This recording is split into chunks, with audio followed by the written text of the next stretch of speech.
Hallo meine Lieben, ich hatte euch ja letzte Woche gezeigt, wie ihr mit den neuen Brushes von BJ Dell Wichtel selber zeichnen könnt.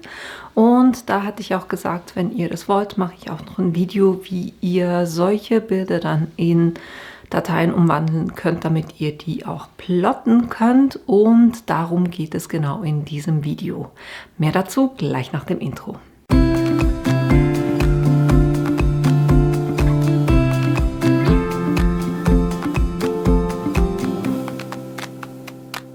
Ich habe für dieses Video heute noch einen neuen gezeichnet. Bin schon ein bisschen früh dran, ne? Für Ostern, aber ich finde den super süß. Und wir vielleicht, um so ein bisschen die Erwartungshaltung richtig zu stellen oder richtig einzumitten, sagen wir es mal so. Wir arbeiten mit Procreate und Procreate ist ein pixelbasiertes Programm. Optimal fürs Plotten wäre eigentlich ein vektorbasiertes Programm, wo wir dann Schneidelinien quasi haben oder Schneidepfade, aber eben Procreate, da habt ihr halt einfach die Möglichkeit, das sind Pixelbilder. Ne?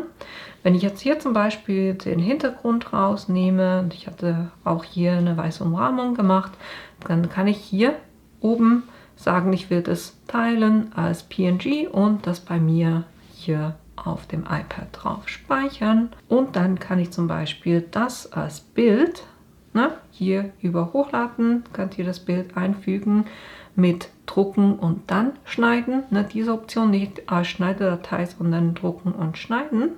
Und dann habt ihr das Bild hier auch auf zum Beispiel dem Cricut Design Space drauf. Damit könnt ihr dann Sachen machen, wie zum Beispiel solche Ephemeras, die ihr zum Beispiel nutzen könnt, um witzige Karten zu machen oder die als Sticker verwenden. Hier auf ein normales Stickerpapier und das Printable Vinyl von Cricut, wo ich wirklich optimale Ergebnisse bekomme. Da könnt ihr eben solche Sticker machen und dann habt ihr hier wunderbar eure eigens gezeichneten und erstellten Sticker. Wenn ihr nicht wisst, wie ihr Sticker erstellt, da findet ihr bei mir Videos zum Cricut Maker, zu der Cricut Joy habe ich sogar mal so einen kleinen Hack gezeigt. Mit dem Brother Scan & Cut, wie ihr da eine Option habt, auch mit den Silhouette-Plottern. Da findet ihr bei mir Videos und ich werde euch das Ganze, was ich heute jetzt zeige, werde ich nachher auch gleich noch im Brother Canvas und im Silhouette Studio zeigen, damit ihr da auch seht, wie ich das jeweils mache. Ne? Das, was ihr damit machen könnt mit den pixelbasierten Dateien, nämlich einfach eindrucken und dann schneiden. Jetzt aber, wenn wir Sachen ausplotten wollen, wie zum Beispiel mit Vinylfolie oder Flexfolie, dann bräuchten wir ja eigentlich Schneidepfade, das heißt, wir bräuchten eine Vektordatei. Das ist ein pixelbasiertes Programm, wir brauchen aber eine Vektordatei. Und deshalb ist es ein bisschen schwierig, da ein gutes Ergebnis zu bekommen, dann für die Schneidedatei. Ich persönlich arbeite mit dem Adobe Illustrator und dann mit einem Wacom Cintiq Zeichnungspad, weil für solche Linien finde ich es optimal, wenn ich mit einem Stift arbeiten kann und das kann ich eben mit meinem Wacom Cintiq. Aber ich selber arbeite halt einfach beruflich auch mit diesen Programmen und Tools und deshalb habe ich solche Sachen. Es ist mir klar, ne, wenn ihr einfach nur so ein paar für den Hobbybereich solche Sachen wollt, wäre das natürlich zu viel. Für diejenigen, die Adobe Illustrator haben und ein iPad, ich weiß nicht, ob ihr das wisst, aber es gibt fürs iPad auch eine App von Adobe Illustrator, wo ihr euch dann ganz einfach das Bild reinholen könnt und das quasi hier drinnen nachzeichnen könnt. Und Adobe Illustrator ist ein vektorbasiertes Programm, das heißt, da habt ihr dann die Vektordatei, wenn ihr das nachgezeichnet habt. Ich kann es nicht einfach umwandeln, ich muss es wirklich nachzeichnen, aber wie gesagt, es gibt halt einfach eine optimalere Datei, wenn ich das so nachzeichne. Andere vektorbasierte Programme sind zum Beispiel Inkscape für den PC oder auch zum Beispiel Vektornator für das iPad. Zu den beiden Programmen werde ich dann auch noch ein Tutorial machen, aber es hat halt einfach nicht so hohe Priorität, weil in dem Kanal, ich will ja hier keinen Techie-Kanal haben, sondern es geht ums Basteln, von dem her eins nach dem anderen. Ne? Und jetzt weiß ich aber, es gibt auch solche von euch, die jetzt hier Spaß hatten mit den Pinseln und gerne mit Procreate zeichnen, was ein absolut geniales Zeichenprogramm ist, hat einfach für pixelbasierte Dateien, aber ein super Programm. Aber jetzt muss ich gucken, wie kann ich diese Datei nehmen und die irgendwie in ein SVG-Format, wir brauchen fürs Plotten SVG-Dateien, wie kann ich das umwandeln? Und genau das will ich euch heute zeigen. Als allererstes gehen wir bei den Ebenen hin und nehmen kurz mal die Hintergrundfarbe raus. Dann nehme ich diese weiße Umrahmung raus. Das vor Ostern nehme ich jetzt auch mal raus, das brauchen wir nicht. Und ich nehme die ganze Farbebene raus, ich nehme die ganze Schattenebene raus. Upsi. So dass ich schlussendlich wirklich die einzige aktive Ebene, die ich noch habe, sind die Linien. Wenn ich kurz die Farbe vom Hintergrund wieder einblende, ich habe jetzt nur noch meine Linien. Jetzt blende ich die Hintergrundfarbe aus und gehe hier exportieren, teilen und sage hier als PNG-Format. Und dann könnt ihr das bei euch auf dem iPad speichern und dann greifen wir wieder auf diese Datei hin. Das heißt, ihr müsst euch merken, wo ihr das gespeichert habt. Wenn wir jetzt einfach hingehen würden, das in den Cricut Design Space einfügen würden, ich habe es jetzt auch schon mit den Farben ausgefüllt, ignoriert das Moment, ich wollte einfach, dass ihr ein Vergleichsobjekt habt, dann seht ihr, dass die Linien wesentlich dicker geworden sind. Ich habe das einfach hochladen, Bild hochladen und dann nachzeichnen lassen, aber er versucht halt einfach aufgrund den Pixels, die er zur Verfügung hat, da einen Pfad draus zu machen und deshalb holt er da teilweise echt weit aus, damit das Bild einigermaßen sauber ist.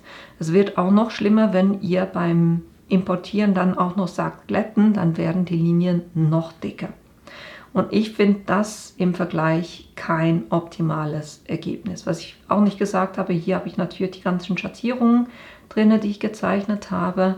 Das kann ich mit einem Bild, was ich aus Flexfolie ausschneide, eher schwierig nachzeichnen. Von dem her versuche ich dann immer das Bild möglichst zu simplifizieren. Das heißt, möglichst wenig Farben. Ich muss natürlich auch gucken, dass ich die Farben dann auch als Folie habe. Aber so in dem Bereich möchte ich es eigentlich haben, aber nicht in dieser Qualität.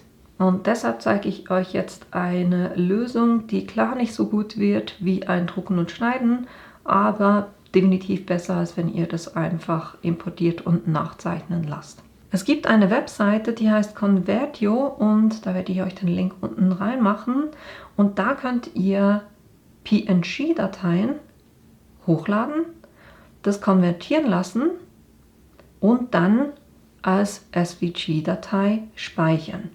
Hier möchte ich einfach sagen dazu, ihr ladet eine Datei ins Internet hoch und ladet vom Internet wieder eine Datei runter. Ich will es einfach gesagt haben, also wenn ihr da von der Sicherheit her Bedenken habt, dann lasst es sein. Aber hier kann ich jetzt einfach sagen, Datei auswählen. Kann jetzt bei mir auf die Fotomediathek gehen und diese Datei wählen, wo ich eben nur die Linien habe. Und dann kann ich sagen, konvertieren. Nee, kann ich nicht. Ich muss zuerst sagen, in welches Format natürlich. Und hier will ich ein SVG haben und sage konvertieren. Wenn er fertig ist, sagt er beendet, Konvertierung abgeschlossen und ich kann hier auf Download gehen und das wieder auf mein iPad herunterladen. Wenn ihr dann zurück in den Cricut Design Space geht, könnt ihr hier wieder Hochladen sagen, dann Dateien durchsuchen und das da rausladen, wo ihr es abgespeichert habt. Bei mir ist es die Datei. Dann gebe ich dem einen Namen, sage Speichern, kann es anklicken und einfügen. Und wenn ihr das dann anguckt, dann habt ihr hier ganz viele so kleine Schnipsel noch. Da könnt ihr gucken, wo die genau sind. Das ist jetzt hier vom Bart zum Beispiel. Das auch. Und das hier zum Beispiel ist, ihr seht es ja wahrscheinlich fast nicht, das ist hier in der Blume so ein ganz kleiner. Da ich mit Flexfolie arbeite, lösche ich das. Das ist mir dann doch zu klein.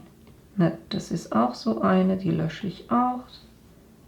Und so gehe ich kurz durchs Bild durch und gucke, was sind so kleine Punkte, die fürs Schneiden nicht so viel Sinn machen. Und ihr seht auch, wie klar diese Linien sind. Die sind wesentlich besser als das, was ich vorhin hatte, wenn ich es einfach versuche, im Cricut Design Space umzuwandeln. Jetzt wollen wir dem Ganzen ja noch so ein bisschen Farbe geben, ne? Also das heißt, ich will ja nicht nur, wenn ich jetzt das aus Flexfolie ausschneide, diese schwarzen Linien haben, sondern ich will auch die Farben ausschneiden. Und deshalb mache ich von dem hier jetzt einfach eine Kopie, das heißt, ich dupliziere das. Und dann gehe ich auf Aktivität. Da muss ich das kurz zerlegen. Und dann kann ich hier auf Kontur gehen.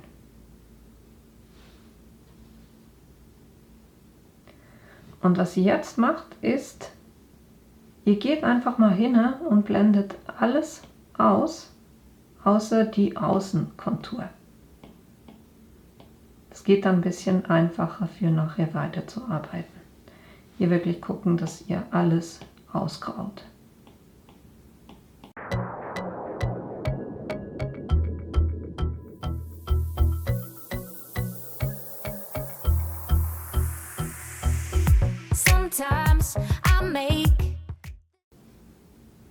So, dass ihr wirklich nur noch die Außenlinien habt. Dann klickt ihr hier wieder raus. Dann haben wir eine Version, die nur noch diese Außenlinie hat. Jetzt müsst ihr euch überlegen, wie viele Farben ihr habt. Ich selber habe bei dem Bild jetzt 8 verschiedene Farben. Und deshalb nehme ich das und kopiere das oder dupliziere das noch 7 Mal, damit ich dann 8 Versionen habe. Diese ganzen Innenteile hier brauche ich bei der Version nicht und deshalb lösche ich die kurz. Die haben wir hier drüben, haben wir es da drauf, aber hier brauche ich die nicht. Jetzt sollte ich hier 8 von diesen Silhouetten haben. Das 1, 2, 3, 4, 5, 6, 7, 8. So, jetzt gehe ich mal auf die oberste und bei der sage ich zum Beispiel, das sind bei mir die Ohren und das war es dann auch schon. Das ist das Einzige, was weiß ist. Plus ich blende hier die Kontur aus, dass ich wirklich nur die Ohren, das was weiß sein wird, habe. Und dann ändere ich hier auch gleich die Farbe, nämlich auf weiß. So, haben wir schon mal die Ohren. Dann bei der nächsten gehe ich wieder auf Kontur und hier sage ich, ich nehme alles, was rosa ist. Das heißt, die Innenteile der Ohren, Kontur kann ich ausblenden. Dann habe ich 2 von den Eiern, die rosa sind. Und das war es dann auch schon. Und da gehe ich auch wieder hin, ändere die Farbe auf ein rosa.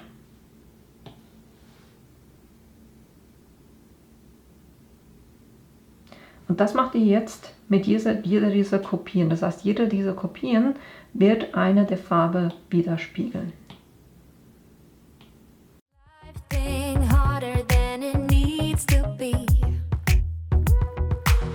Not that yet, true shit.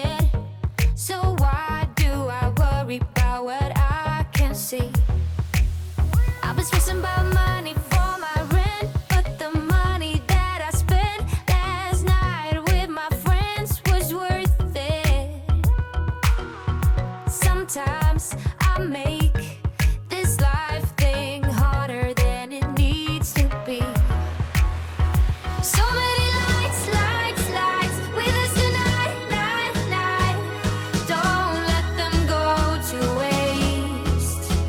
into my eyes. It's gonna be alright. Tomorrow's gonna be okay. One moment, one shot. Und so habe ich jetzt diese einzelnen Dateien, die ich schneiden kann. Nämlich das, was ich mit schwarzer Vinylfolie schneide, das, was ich mit dem Grün schneide, dem Türkis, Rosa, Violett, Lila, Grau und dann auch noch diesem Beige. Ich merke gerade, ich habe irgendwas vergessen. Ich nehme die hier kurz und dupliziere die nochmal und gehe auf Kontur, weil was ich vergessen habe, ist der Korb. Ne?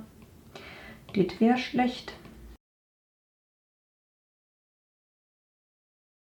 Jetzt denkt ihr euch vielleicht, ne, das ist ja ein Riesenaufwand, aber das müsst ihr ja quasi nur einmal machen, damit ihr dann eure ganzen Schneidedateien habt. Und jetzt, wenn ihr es aus Flexfolie zum Beispiel ausschneidet, müsstet ihr das alles natürlich dann beim Ausschneiden spiegeln. Aber nur, damit ihr den Qualitätsunterschied seht. Ne? Das ist Drucken und Schneiden. Das ist es nach wie vor eine Pixeldatei. Das hier, ich musste hier den Bart in einer anderen Farbe nehmen, weil ich kein schönes Grau hatte. Das könnt ihr ignorieren. Aber das hier, so sieht es aus, wenn ich das versuche im Cricut Design Space drinnen umzuwandeln. Und so sieht es auch aus, wenn ich eben dieses Convertio verwende. Das heißt, ich habe definitiv eine bessere Qualität zum Schneiden als jetzt bei dem hier. Natürlich aber nicht so, wie wenn ich eben ein Drucken und Schneiden mache und natürlich auch nicht so, wie wenn ich das selber nachzeichne.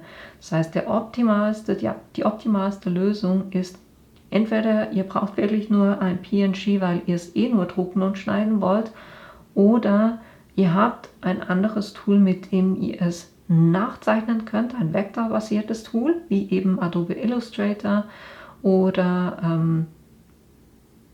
Vectornator oder Inkscape. Und wenn ihr das nicht habt, dann wäre eben das hier die Lösung. Jetzt, wenn wir hier die schwarzen Linien kurz ausblenden, das wollte ich euch auch noch zeigen, dann seht ihr, dass die Farben nicht aneinander liegen, sondern da, wo das schwarz ist quasi immer eine Lücke. Jetzt besteht die Gefahr so ein bisschen, wenn wir das nachher auftragen, dass durch die Hitze schrumpft ja die Flexfolie ein klitzekleines bisschen, aber das kann dann passieren, dass ihr Lücken habt zwischen zum Beispiel einer Farbe und dieser schwarzen Linie, die hier wäre. Was ich hier gerne mache, ist, dass ich dann das gibt es in der Version auf dem iPad nicht, aber wenn ihr auf der Version seid, wo ihr das auf dem Desktop macht oder mit dem Computer macht, da könnt ihr ja ein Offset definieren. Und was ich gerne mache, ist, dass ich dann wirklich jedes einzelne Element oder jede Farbe einzeln auswähle und da einen Versatz von 0,05 cm mache, damit ich da wirklich nur ein kleines bisschen, aber das hilft dann schon, dass eben ich dann beim Aufbringen keine Lücke habe.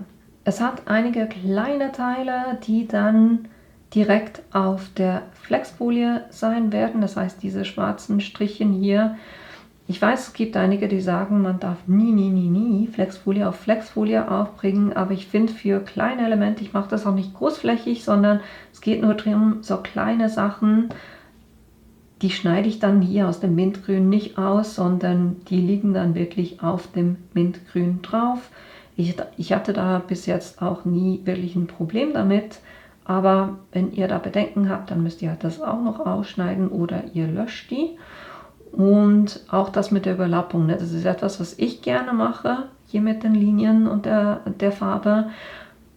Ihr müsst es nicht machen, wenn ihr da Bedenken habt, dass sich das Ganze löst, dann lasst es sein. Ich habe da bis jetzt keine schlechten Erfahrungen damit gemacht, weil es ist ja nur eine kleine Überlappung und trotzdem ist diese schwarze Vinylfolie ja immer noch auf dem Stoff drauf.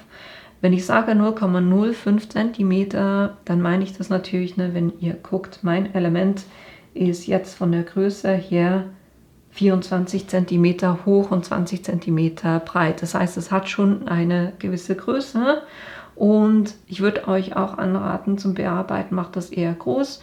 Und wenn ihr es dann gemacht habt, na, jetzt ist es in einem Zustand, wo ich das problemlos vergrößern und verkleinern kann, weil jetzt ist es eine Vektordatei und die wird auch nicht mehr an Qualität verlieren. Na, jetzt könnt ihr in der Größe verschieben, wie ihr wollt. Bei den Pixeln ist es ja immer so eine Sache, ich muss so groß wie möglich zeichnen, damit ich das Bild nachher in der Weiterbearbeitung nicht nochmal vergrößern muss, weil sonst wird es unscharf, weil es zu wenig Informationen an Pixel vorhanden hat. Aber jo, wir werden jetzt den hier nehmen und mit dem weiterarbeiten. Das heißt, alles andere kann ich ausblenden. Jetzt möchtet ihr ja sicher wissen, ne, wie man das im Brother Canvas machen kann und wie man das im Silhouette Studio machen kann. Hier habe ich eine schlechte und eine gute Nachricht. Und zwar ist es so.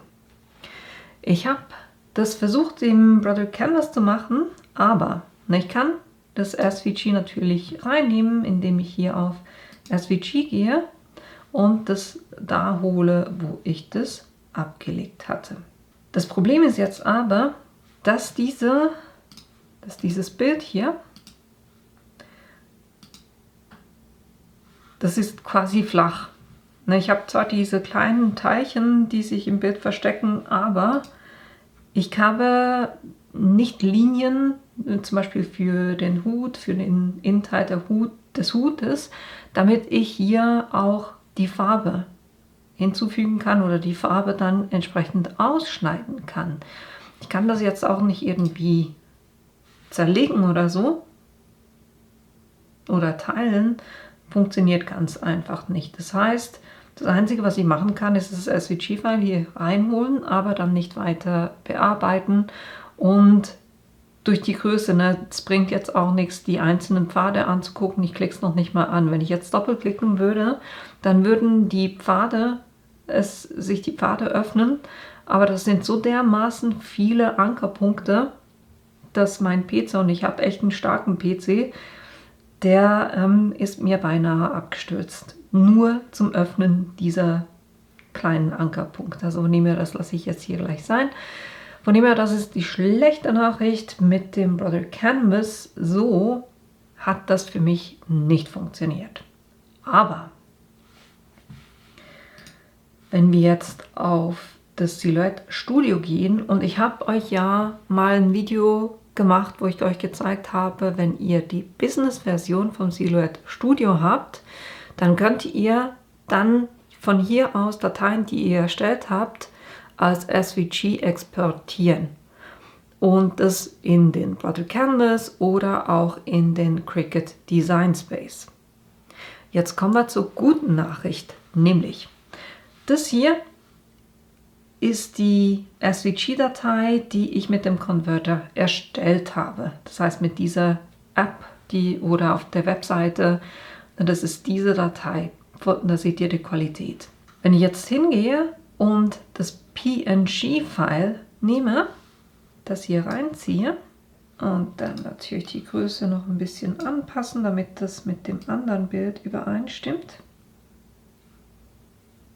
dass wir da auch einen guten Vergleich haben. Im Moment ist das noch ein PNG, das heißt, es ist nur ein Bild.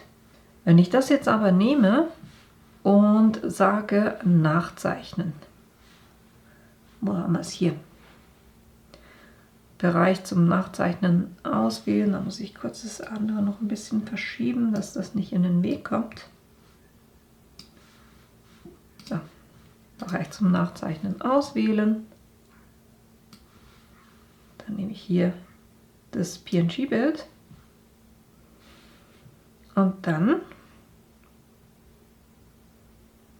rechnet ein bisschen und ihr seht schon vom gelben Bereich her, wie filigran und gut das umgewandelt hat.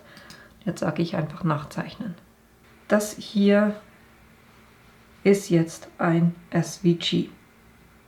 Das ist kein Foto mehr, sondern das ist ein SVG. Mache jetzt hier noch die Farben, passe ich an, dass das gleiche ist wie das nebendran.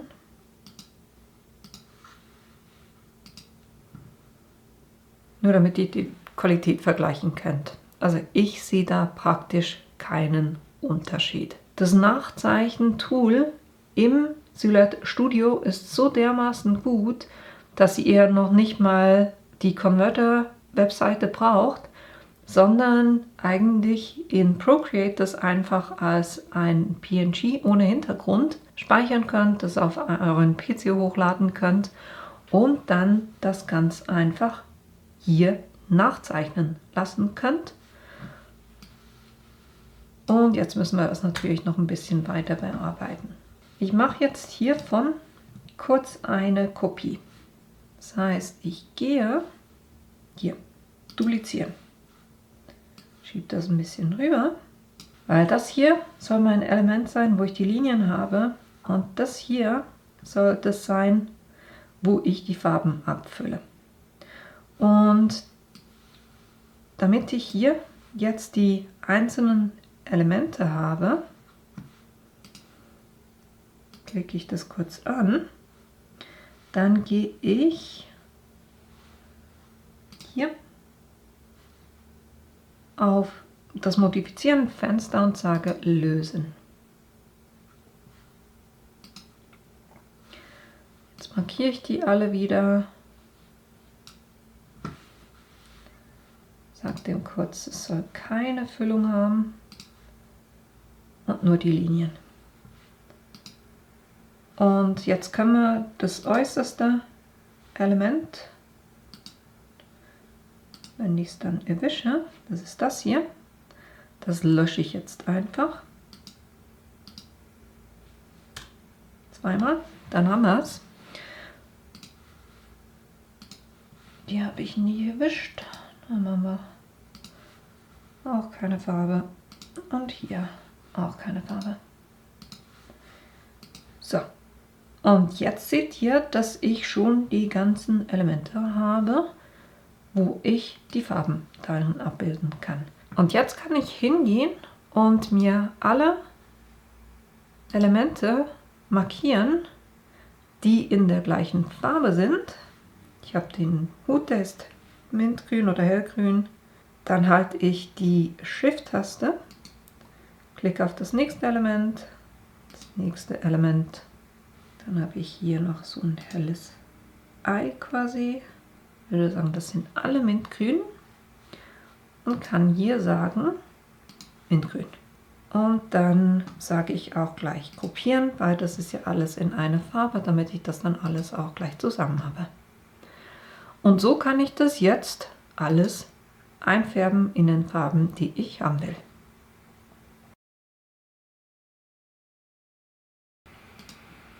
Was ich ganz vergessen hatte, war diese kleinen Pünktchen hier noch zu löschen. Das mache ich jetzt auch noch kurz.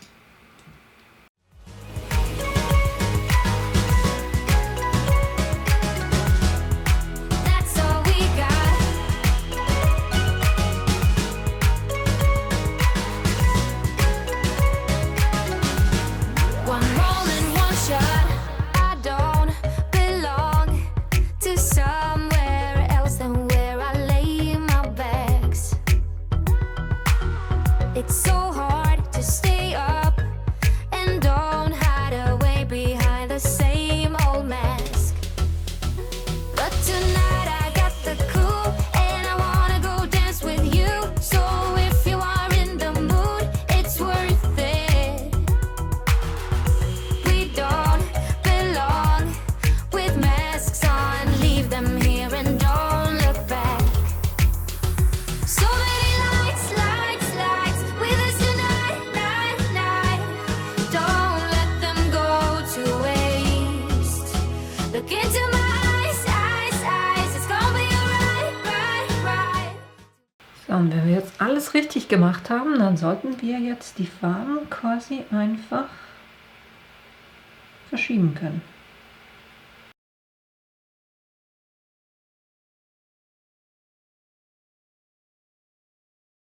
Das, was hier noch übrig ist, das können wir löschen. So, jetzt haben wir das Ganze aufgeräumt. Und so könnte ich das jetzt aus dem Silhouette Studio plotten.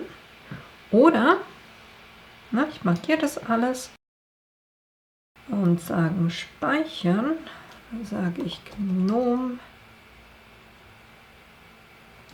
Bei mir jetzt Final. Ne, Gnome 2 Final. Hier in meiner Cloud und das will ich als SVG speichern. Und das geht halt eben nur, wenn ihr die Business-Version habt, aber ne, das sind, glaube ich, was sind es? $100? Ich kann mich nicht mehr erinnern. Es ist ein einmaliger Betrag und dann habt ihr die Lizenzen und es läuft auf, glaube ich, 3 oder 4. Ich würde sagen 3 Maschinen. Und ne, hier könnt ihr wunderbar eben diese SVG-Files bearbeiten und dann könnt ihr in den Cricut Design Space rübergehen, hochladen, Bild hochladen.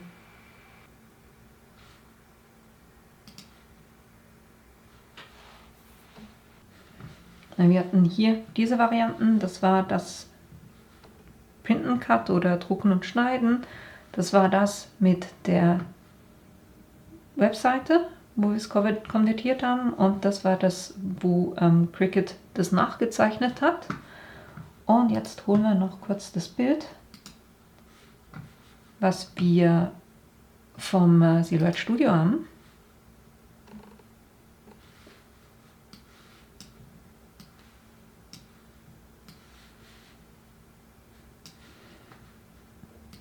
Die Farben stimmen jetzt natürlich nicht ganz. Kann die aber kurz anpassen, weil, na, ihr seht, ich habe hier die einzelnen Ebenen.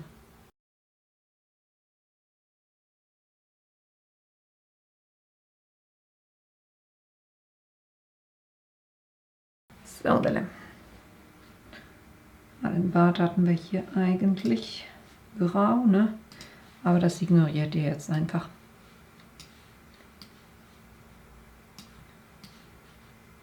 Nur um euch die Vergleiche zu zeigen. Man kann fast sagen, dass die beiden hier, ich würde sogar sagen, das vom Silhouette Studio ist fast noch ein bisschen besser. Ne, das war das, wie es der Cricut Design Space umwandelt oder nachzeichnet. Das war die Web-App. Das ist das, was das Silhouette Studio macht und das ist das Drucken und Schneiden. Also von dem her wirklich eine super Qualität. Somit würde ich sagen, na, wenn ihr das Silhouette Studio nicht haben wollt, dann wäre das mit der Webseite eine Idee. Aber wenn ihr halt eben das Silhouette Studio habt, die Business Edition, könnt ihr wunderbar damit arbeiten. Das ist wirklich die beste Lösung eigentlich im Vergleich von der Plotter Software. Und da könnt ihr echt coole Sachen machen. Und nur um euch das noch kurz zu zeigen, Brother war ja auch noch ein Thema, ne? Ich lösche jetzt das hier alles mal und sage SVG reinholen.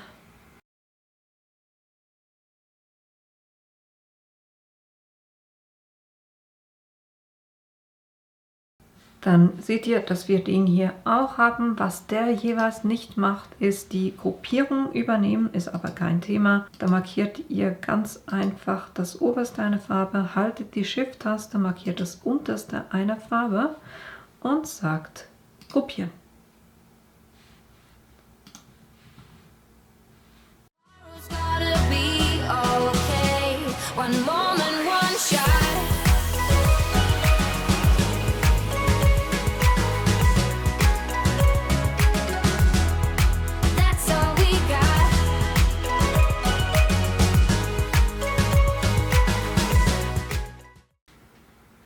Und wenn ihr wollt, könnt ihr die natürlich auch noch richtig betiteln. Das mache ich jetzt nicht bei mir, aber ihr seht, so habt ihr wunderbar, ne, eure einzelnen Schneideelemente in den unterschiedlichen Farben, plus dann auch noch die schwarzen Linien. So einfach könnt ihr es eben auch in den Brother Workplace rübernehmen. Somit, ihr habt, glaube ich, schon ein bisschen rausgehört. Ne? Für mich ist wirklich die optimalste Lösung, wenn ihr Silhouette Studio Business Edition habt, weil dann könnt ihr mit dem Plotter arbeiten, wo ihr wollt. Und der zeichnet das wirklich absolut super nach, so dass ihr da wunderbar aus einem PNG-File auch ein SVG-File machen könnt und das dann auch mit mehreren Lagen. Jetzt wolltet ihr sicher nicht nur sehen, wie ich das Ganze mache und hier so ein paar Beispiele davon, sondern ihr möchtet ja sicher auch sehen, wie ich das dann, wenn ich das aus Flexfolie ausplotte, das dann auch aufeinander bringe. Und dafür werden wir hier den nehmen. Alles andere kann ich ausblenden. Das brauche ich nicht. Und den hier werde ich ausplotten und eben alles einzeln. Das heißt, na, wenn ich jetzt auf Herstellen gehe, verteilt er mir die Sachen eben auf die Matten. Ich habe die schwarzen Linien, weiß, braun, das Sand, Mint, Türkis, Lila, Violett und Rosa. Ne? Alle Sachen schön verteilt. Und so plotte ich das aus Flexfolie und bin dann wieder bei euch, sobald ich das gemacht habe. So, meine Lieben, ich habe das Ganze ausgeplottet und auch schon entgittert. Und hier müsst ihr euch ein bisschen das vorstellen. Das wird nachher eine Tasche, die ist einfach noch nicht genäht. Aber da werde ich das drauf bringen.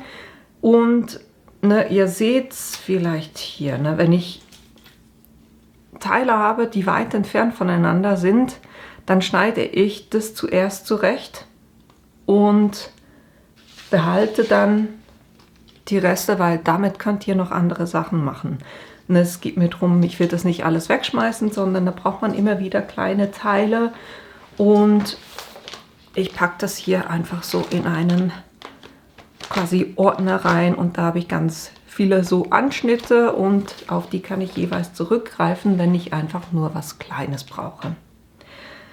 Ich habe das Ganze auch so gemacht, dass ich eben nicht direkt am schwarzen Rand die Sachen ausgeschnitten habe, sondern da eben, bevor ich das dann in der Größe angepasst habe, als es 20 cm mal, glaube ich, 27 cm war, so in dem Stil, da habe ich eben ein Offset gemacht für diese Teile von von 0,05 cm und so habe ich eine ganz kleine Überlappung. Zum Auftragen geht es am einfachsten, wenn ihr das irgendwo als Bild nebendran habt, damit ihr auch seht, was dann wohin kommt. Ich habe hier drunter mein Hitzekissen und die Mini Heat Press, die wärme ich auf eine 2 auf. Warum die? Ich finde, es geht einfacher, weil ich so viele kleine Einzelteile habe, wenn ich das so aufbringen kann, damit ich nur partiell mit der Hitze drauf gehe und so dann nicht irgendwie auf einer Stelle x-mal mit der Temperatur drauf bin. Ich gehe auch nicht die ganzen 30 Sekunden bei jedem Stück, sondern zum Aufbringen nur kurz so 10, 15 Sekunden. Einfach so, dass ich die Trägerfolie ablösen kann und erst am Schluss gehe ich dann übers Ganze nochmal voll drauf und da brauchen wir natürlich auch noch ein Stück Backtrennpapier. Jetzt zum Aufbringen muss ich ja wissen, wo ich das Ganze platzieren will. Bei mir wird das hier eher im unteren Bereich sein, in etwa. Und jetzt gucke ich, was sind so die größten Teile.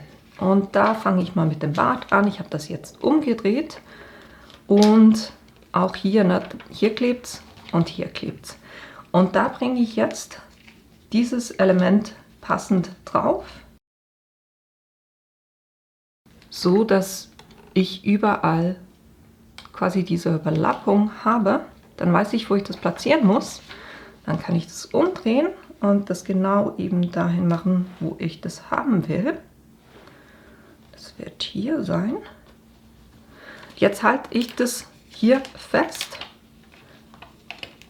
und nehme die schwarze Folie quasi wieder weg. Jetzt bringe ich erstmal das auf. Die ist auch schon grün und da kann ich jetzt drauf gehen.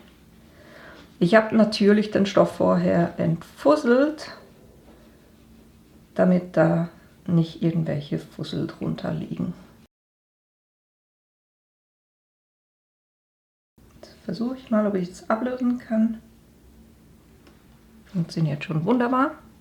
wäre das erste. Jetzt mache ich das zweite Element hier drauf. Und jetzt orientiere ich mich wieder am Bart, dass der schön abgedeckt ist. Dann lege ich das hier oben drauf, so dass es fest sitzt und nehme meine schwarze Folie wieder weg. Und jetzt kann ich das hier oben festmachen. Und das mache ich jetzt Stück für Stück, eins nach dem anderen.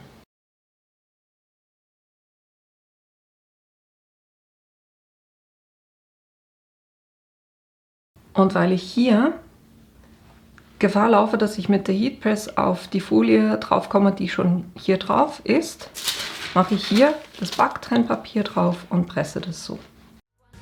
So many lights, lights, lights with us tonight, night, night. Don't let them go to waste. Look into my eyes, eyes, eyes. It's gonna be right, right, right. Tomorrow's gonna be okay. One moment, one shot.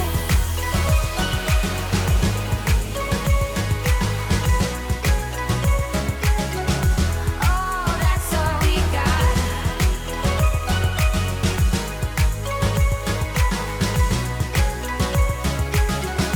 One moment, one shot.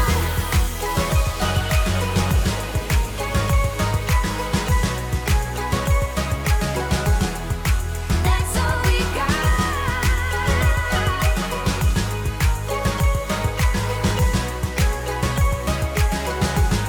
One moment, one shot. Und wenn ihr dann so Teile habt, wo es klar ist, wo es hingehört, weil ich habe ja hier die Aussparung quasi für diese rosa Teile, das heißt den Innenteil der Ohren, da könnt ihr eigentlich dann auch ohne Schablone arbeiten. Geht auch. I'm standing outside the window. I'm standing outside the window. I'm standing outside the window. I'm standing outside the window. I'm standing outside the window. So, die Farben sind alle drauf und jetzt hoffen wir natürlich, dass die Schablone noch drauf passt, ne? Waiting for you. You were always taking time. Und dann können wir auch die noch drauf bringen. Und ich würde hier auch nicht allzu fest hin und her wedeln mit der Heat Press, sondern ich hebe die an, drücke die irgendwo drauf und hebe sie wieder an und drücke wieder drauf. Einfach so, dass ich die Flexfolie nicht mehr bewege. So, dann sind wir auch schon fertig. Ich habe an einer Stelle hier beim violetten Ei, ist es nicht ganz, hat es einen kleinen Rand, ist aber völlig okay. Und ansonsten ist es eigentlich ziemlich gut geworden. Ihr seht einfach, je mehr Einzelteile ihr macht, desto mehr oder desto schwieriger wird es natürlich, das Ganze aufzubringen. Aber ich muss ehrlich sagen, ich habe viel auch mit vorbereiteten Designs natürlich euch schon Sachen gezeigt, aber es ist richtig cool, wenn man wirklich etwas selber dann gezeichnet hat und das dann so aufbringen kann, ist es wirklich richtig cool und es dann wirklich sieht, wie es dann aussieht in echt. Also, ne? Hier die Printversion und hier der große mit Vinylfolie. Das war auch schon alles, was ich euch heute zeigen wollte, wie ihr eben PNG-Files in SVG-Files umwandeln könnt. Entweder mit der Webseite, die ich euch unten dann verlinke, oder ihr macht das eben mit dem Silhouette Studio, was wirklich auch super Ergebnisse liefert, um das nachzuzeichnen. Ich hoffe, das Video hilft euch und dass es euch gefallen hat und natürlich, dass ich euch in einem meiner nächsten Videos wiedersehe. Und bis dahin wünsche ich euch eine gute Zeit. Bis bald! Outside.